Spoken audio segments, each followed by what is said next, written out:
Hey, what's up mga tol? For this video mga tol ay maagat na nagising mga tol dahil mag-change oil tayo ngayong araw mga tol. Pero bago tayo mag-change oil ay magkakape muna tayo mga tol. At nagamit ko pala dyan mga tol. Yung kita nyo mga greatest choco grey tol. At yung mga tol, kinuha ko lang yung gunting na to at kinupit ko at pagkatapos ko gupit mga tol at sinaling ko na talaga sa baso mga tol. At ayan mga tol, dahil kakatapos ko lang isalin yung kape sa baso mga tol at yan, kumuha na rin ako ng mainit na tubig sa termos mga tol at hinahalo ko lang kutsara at mga tol at biglang lumapit yung kapatid ko mga tol at sinabi niya na may niluto pala sa na empanada at yan mga tol at sabi pinili ko talaga yung cheese empanada mga tol kasi gusto ko yun at yan, umupo na ako mga tol, coffee at ayan, habang kain lang mga tol at pinapakita ko lang mga tol yung empanada ng luto ng kapatid ko marami. At ay mga tol, habang nagkakape ako mga tol, kinuha ko lang yung gagamitin ko sa pag-change oil mga tol. At ayun mga tol, kinuha ko yung langis at saka yung gear oil mga tol. At ayun, pinakita ko lang yung gagamitin ko mamaya mga tol. At dahil naihanda na natin yung gagamitin na pag-change oil mga tol. At umikot lang ako sa kabila mga tol, sa motor niya mga tol, sa part niyan mga tol. Binuksan ko lang yung fuel stick mga tol para naman madali ko lang mabuksan mamaya yung drain plug mga tol. Yan talaga yung ginagawa ko pag mag-change oil ako mga tol. At ayan, sa part na yan mga tol ay sinalang ko lang yung lagayan ng langis mga tol. At inikot ko lang mga tol yung drain plug mga tol. Gamit ko pala yan dyan mga tol na tools ay yung 17 range lang pala mga tol.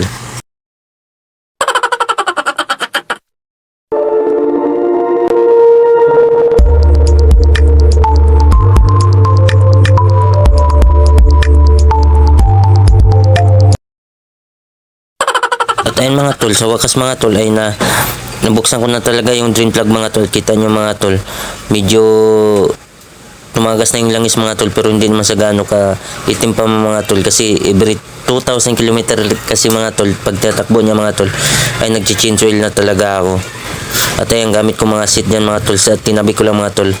At ayun mga tol, tinagilid ko lang para sure na sure talaga mga tol na tirang langis mga tol sa makina mga tol. At ayun mga tol, inuga-uga ko lang sa part na yan pala yung motor mga tol at sa palagay ko mga tol wala na tumatagas na langis mga tol at kumuha ako ng malinis na basahan mga tol at pinunasan ko lang yung drain plug mga tol at ayun mga tol, binalik ko na dyan sa part na yan yung drain plug at hindi lang pala nakuhagip mga tol kasi naharangan ko pala yung camera mga tol. At ayun mga tol, dahil ibalik ko na yung drain plug ng langis mga tol at sinunod ko na rin yung buksan yung gear oil mga tol. Yung gamit ko pala dyan mga tol is 12mm lang pala yan mga tol. At ayun mga tol, kita nyo naman mga tol, medyo bago pa talaga yung langis ng gear oil mga tol pero sinasabay ko talaga yan sa pag-change oil mga tol. Aww. 2,000 years later. At ayun mga tol, habang nagpapadrind ako ng gear oil mga tol at sinunod ko na rin dyan sa part na yan mga tol yung pagsasali ng bagong langis mga tol sa makina mga tol. At yan mga tol, bago pala ako magsalin dyan sa part na yan ay nilinisan ko lang din pala yung fuel stick mga tol. At ayan, binuksan ko na rin yung langis mga tol at nilagay ko na yung imbodo at sinalin ko na mga tol unti-unti mga tol yung langis dyan mga tol.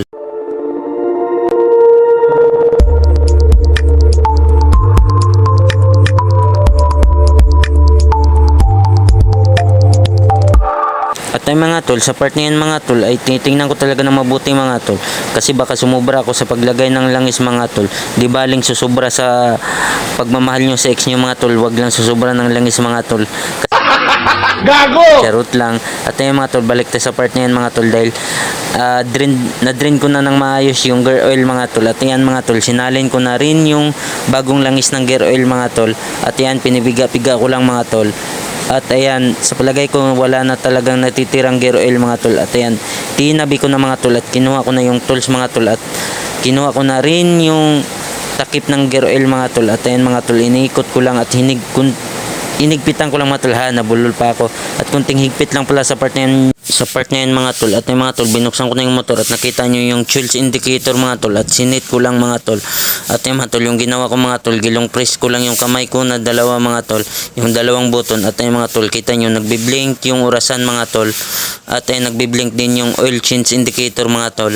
At ayan mga tol, sinit ko lang sa ng 2,000 mga tol.